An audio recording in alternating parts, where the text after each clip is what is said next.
Selamat datang kembali di pembahasan mendalam kita. Hari ini kita mau nyelam nih ke dunia hubungan antar manusia yang ya ampun kompleks banget ya. Pernah nggak sih Anda mikir gimana caranya biar lebih gampang nyambung sama orang? Atau ya bikin orang suka sama kita gitu? Nah, kita bakal gali jawabannya dari sumber yang unik nih. Buku The Like Switch. Ini ditulis bareng sama mantan agen khusus FBI, Jack Shaver yang ahli analisis perilaku, dan Dr. Marvin Carlins. Jadi misi kita kali ini, kita mau bongkar teknik-teknik psikologis, terus juga nonverbal yang dipakai Schaefer dulu. Awalnya sih buat rekrut mata-mata, tapi gimana caranya ini bisa kita pakai sehari-hari. Di kantor, pertemanan, bahkan di dunia maya yang, wah, penuh tantangan itu. Intinya, gimana nyalain saklar biar orang lain tertarik sama Anda. Yuk, kita bedah bareng. Oke, konsep pertama yang paling dasar banget di buku ini namanya rumus pertemanan. Ini kayak fondasi hubungan gitu ya. Betul banget. Fondasi rumah lah ibaratnya. Bentuk rumahnya bisa macam-macam, tapi fondasinya ya, itu-itu aja. Rumusnya ini ada 4 elemen penting nih. Pertama, kedekatan atau proximity. Maksudnya, seberapa sering Anda ada di tempat yang sama sama orang itu. Terus, frekuensi, seberapa sering Anda ketemu atau ngobrol. Lalu durasi, nah ini berapa lama waktu yang dihabiskan bareng tiap kali interaksi. Dan yang terakhir ini yang krusial banget, intensitas. Seberapa kuat sih pengalaman emosional atau psikologis yang Anda bagi pas lagi bareng? Ini nih, lemnya, perekat hubungan. Wah, menarik ya. Jadi nggak cuma soal sering ketemu aja, tapi kualitasnya juga. Intensitas tadi. Saya jadi kepikiran, ini bisa jadi kayak alat diagnosa ya. Misalnya pasangan nih ngerasa hubungannya kok agak renggang. Coba deh evaluasi 4 ini. Mungkin kedekatan ada, frekuensi sering, durasi juga lama, misalnya nonton TV bareng tiap malam. Tapi intensitasnya nol. Nggak ada obrolan yang dalam, nggak ada pengalaman bareng yang gimana gitu. Tepat, itu dia. Solusinya ya bukan nambah jam nonton TV bareng, tapi tingkatkan intensitasnya. Mungkin ya kencan malam gitu, tanpa gadget. Atau simple aja matiin TV terus ngobrol beneran, cerita-cerita atau coba hal baru bareng. Sebaliknya juga bisa loh, kalau mau menjauh dari hubungan yang nggak diinginkan, ya kurangi aja 4 elemen ini pelan-pelan, jadi lebih alami putusnya. Schaefer kan punya cerita tuh yang soal mata-mata Vladimir itu. Yang awalnya nggak mau ngomong sama sekali. Dia nggak langsung interogasi ya. Justru enggak. Dia bangun kedekatan sama frekuensi dulu. Caranya unik banget. Dia cuma duduk di depan sel Vladimir tiap hari, baca koran. Nggak ngomong apa-apa. Oh, jadi nggak ngancem gitu ya kesannya. Iya. Terus, dia ciptain intensitas lewat rasa penasaran. Curiosity hook istilahnya. Si Vladimir ini kan pasti mikir, ngapain nih agen di sini mulu? Rasa penasaran itu yang akhirnya bikin Vladimir nggak tahan. Dia yang mulai ngajak ngobrol duluan. Schaefer malah mainin prinsip kelangkaan juga.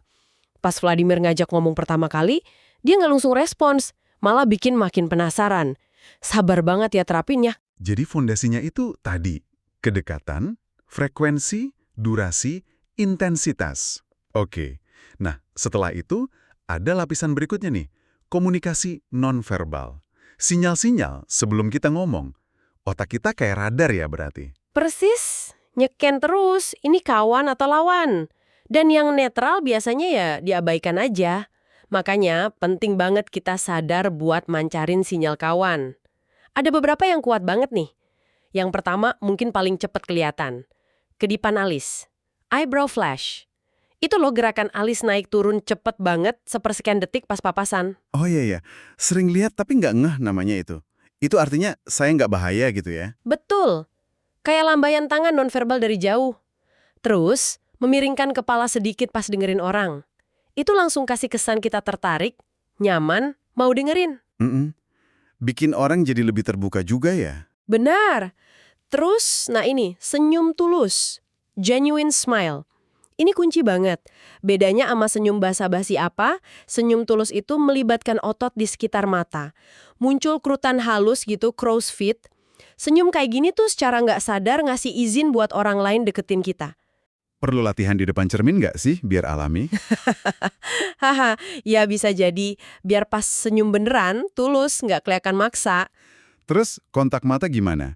Kan tipis banget tuh bedanya antara tertarik sama malah jadi serem ngeliatinya. Nah, itu dia. Kontak mata biasa itu ya cuma 1-2 detik lah. Lebih dari itu bisa dianggap menatap, staring. Itu udah sinyal lawan. Ada triknya, namanya extended eye gaze. Tahan tatapan agak lama dikit, tapi pas mau palingin muka, lakukan pelan-pelan sambil tetap natap sesaat. Jadi nggak kerasa dipelototin. Oke oke. Terus soal mirroring, yang kita nggak sadar niru bahasa tubuh orang lain itu tanda nyambung banget ya? Banget. Itu tanda report yang kuat. Bisa dites juga loh. Coba ubah posisi duduk dikit, lihat dia ngikutin nggak beberapa detik kemudian. Itu koneksi bawah sadar. Sama kayak mencondongkan tubuh, leaning in. Kita kan otomatis condong ke orang atau hal yang kita suka. Sebaliknya, sinyal lawan yang mesti dihindari ya jelas. Natap tajam, silang tangan, naruh tas atau gelas di antara kita sama lawan bicara, kayak bikin benteng gitu. Terus ekspresi muka negatif, kayak bibir manyun atau alis berkerut. Dan jelas, jangan invasi ruang pribadi orang. Contoh paradoks botox di buku itu juga, wah iya juga ya. Orang pakai botox biar kelihatan muda, malah kadang jadi susah nunjukin kedipan alis atau senyum tulus tadi. Ototnya kan agak lumpuh sementara. Akibatnya, pasangannya bisa aja ngerasa kok kayak ada yang beda, ada yang hilang gitu. Karena sinyal kawan nonverbalnya nggak muncul. Gila ya, efeknya sampai segitunya. Iya, sinyal-sinyal kecil gitu dampaknya gede loh ke persepsi bawah sadar kita. Menguasai ini bukan berarti jadi palsu ya, tapi lebih ke sadar aja gimana kita berkomunikasi secara utuh. Oke oke. Nah, setelah sinyal nonverbal, ada prinsip yang lebih dasar lagi nih, namanya aturan emas persahabatan. Kedengarannya simpel banget. Kalau Anda mau orang lain suka sama Anda, bikin mereka nyaman sama diri mereka sendiri. Tapi ini butuh usaha nahan ego kita ya kayaknya. Banget. Ini soal mindahin fokus, bukan tentang kita, tapi tentang dia.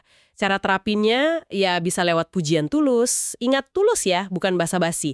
Yang spesifik lebih bagus. Ada juga teknik cerdas nih, pujian pihak ketiga. Jadi Anda muji si A ke si B, tapi harapannya si B nyampein ke si A. Pujian model gini seringkali lebih ngena, lebih dipercaya. Menarik. Selain pujian, ada pernyataan empatik. Ini bukan berarti kita setuju ya sama dia. Bukan setuju, tapi lebih ke mengakui dan memvalidasi perasaan dia. Kayak contoh Shopper tadi pas hadapin penumpang marah-marah, dia nggak debat, cuma bilang, saya ngerti banget Bapak pasti frustrasi sekali ya. Penumpang itu jadi lebih tenang karena ngerasa didengerin. Malah Shopper yang dapat penerbangan duluan. Kuncinya itu, validasi dulu emosinya. Bikin dia ngerasa dipahami. Terus jangan lupa, efek keutamaan, primacy effect. Kesan pertama itu nempel banget. Info pertama, mau bagus mau jelek, itu bakal ngewarnain cara kita lihat orang itu ke depannya. Ini bisa dimanfaatin, kayak agen FBI tadi yang nanemin kesan, rekannya detektor kebohongan. Tapi bisa juga jadi bumerang kalau kita kemakan gosip awal soal orang. Contoh positifnya kayak tentara AS di Afghanistan itu ya. Ngasih bola ke anak-anak desa. Anaknya seneng, cerita ke orang tuanya. Orang tuanya jadi punya kesan pertama yang bagus ke tentara itu. Lewat anak-anaknya. Benar. Intinya balik lagi ke aturan emas tadi, fokus gimana bikin orang lain ngerasa nyaman, dihargai, dipahami. Oke. Selain aturan emas, buku ini juga ngupas beberapa hukum ketertarikan. Kenapa sih kita bisa tertarik sama orang tertentu? Mana nih hukum yang paling sering kita alami? Yang paling dasar mungkin hukum kesamaan, law of similarity. Kita kan cenderung suka sama orang yang mirip sama kita. Nilainya, minatnya, latar belakangnya. Makanya penting banget nyari common ground, kesamaan pas awal kenalan. Kalau bingung mau ngomongin apa, topik musik itu hampir selalu aman dan bisa nyambung kemana-mana. Terus ingat nama orang, sama detail kecil dari obrolan sebelumnya. Conversational bridgebacks itu juga ngaruh banget. Nunjukin kita perhatian. Terus ada hukum timbal balik, law of reciprocity. Ini juga kuat ya kayaknya. Kita cenderung balas apa yang kita terima. Disenyumin ya balas senyum, dibantu ya pengen balas bantu. Iya, termasuk kalau kita tahu si A suka sama kita jadi cenderung lebih gampang suka balik sama si A. Ini berlaku juga buat pengungkapan diri, self-disclosure. Kalau kita mulai cerita hal personal dikit-dikit, orang lain cenderung akan balas juga. Ini bangun keintiman pelan-pelan. Ada lagi nggak hukum yang menarik? Ada hukum kelangkaan, law of scarcity. Sesuatu yang susah didapat atau nggak selalu ada, itu rasanya lebih berharga. Ini bukan soal main tarik ulur yang manipulatif ya, tapi lebih nunjukin kalau kita punya kehidupan sendiri. Nggak selalu siap sedia 24/7 gitu. Apalagi di awal hubungan. Ini bisa naikin daya tarik secara halus. Ada hukum lain kayak humor, penasaran, misatribusi, asosiasi, tapi kesamaan, timbal balik, sama kelangkaan ini mungkin yang paling sering kita rasain dan bisa kita pakai secara sadar. Oke, jadi setelah narik perhatian awal pakai sinyal kawan dan hukum-hukum tadi, gimana cara memperdalamnya? Biar rapornya makin kuat buat jangka panjang. Nah, di sini mendengarkan aktif jadi penting banget. Bukan cuma dengerin kata-katanya loh ya, tapi coba pahami juga emosi di baliknya. Ada akronim CARE tuh. Compassion, peduli, active listening, reinforcement, penguatan positif, pujian tulus, sama empati. Kalau kita konsisten nunjukin ini, fondasi kepercayaannya jadi kuat banget. Tanda-tanda rapor makin dalam itu bisa kelihatan dari zona sentuhan yang makin luas. Misalnya udah nyaman tepuk bahu atau lengan.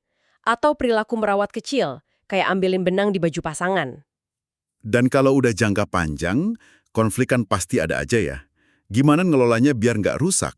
Buku ini nyebut soal tombol panas. Nah itu dia, hindari banget neken tombol panas. Pasangan pas lagi berantem, maksudnya nyerang kelemahan atau isu sensitif dia. Luka emosionalnya itu bisa dalam banget dan susah hilang, ngerusak trust. Kalau emosi lagi tinggi, penting banget buat bisa pergi ke balkon dulu. Maksudnya ambil jeda, nenangin diri sebelum ngomong. Terus kalau udah tenang, coba kasih penjelasan yang rasional kalau bisa. Dan selalu pakai pernyataan empatik buat nurunin tensi. Teknik Anda pilih, ngasih dua pilihan yang dua-duanya oke buat kita, itu juga bisa bantu nenangin orang marah. Kasih dia ilusi kontrol. Oke, prinsip-prinsip ini kan kuat banget ya di dunia nyata. Tapi gimana pas kita pindah ke dunia digital, yang sinyal nonverbalnya hampir nggak ada sama sekali? Ini bikin kita lebih rentan ketipu kan? Sampai ada cerita profesor fisika yang ketipu model ceko online itu kan? Tragis banget sampai terlibat narkoba. Betul sekali. Dunia digital itu motong mungkin 90% isyarat komunikasi kita. Makanya catfishing, orang bikin identitas palsu buat nipu itu gampang banget kejadian. Contoh pemain football yang pacarnya ternyata fiktif. Atau suami istri yang nggak sadar saling flirting di chatroom pakai akun samaran. Itu nunjukin betapa gampangnya kita ketipu kalau cuma modal teks.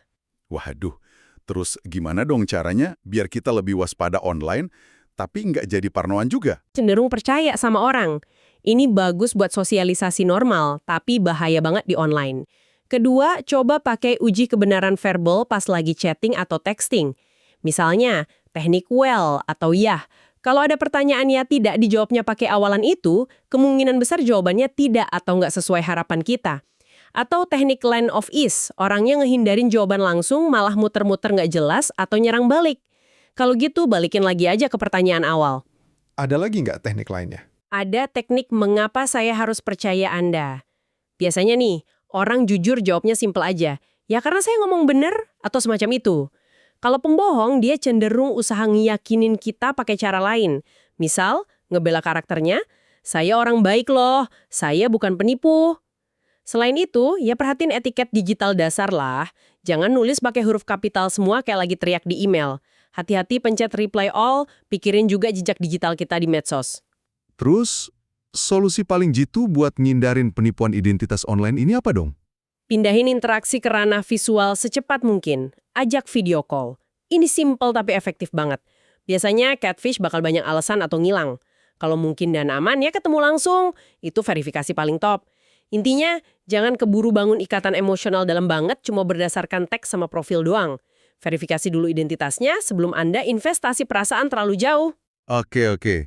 Jadi, kalau kita rangkum nih ya, pembahasan kita dari The Like Switch ini, ternyata bangun hubungan itu sebuah skill ya, keterampilan, bukan bakat misterius.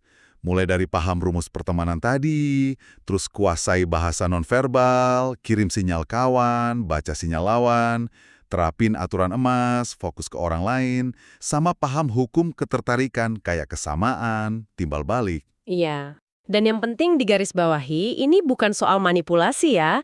Teknik-teknik ini tuh jalan karena nyambung sama cara alami manusia bangun trust dan koneksi. Ini lebih ke ningkatin kesadaran diri sama kecerdasan sosial kita aja. Dengan latihan, Anda bisa kok jadi lebih efektif buat jalin hubungan yang positif dan otentik, baik di dunia nyata maupun pas lagi berinteraksi di dunia maya yang penuh tantangan ini. Sebaliknya, kita dinilai salah sama orang lain cuma gara-gara filter awal yang kebentuk gitu aja tanpa kita sadar, apalagi di dunia digital yang minim konteks. Gimana caranya Anda bisa lebih sadar dan mungkin menantang filter-filter ini di interaksi Anda selanjutnya? Coba direnungkan deh. Sampai jumpa di pembahasan berikutnya ya.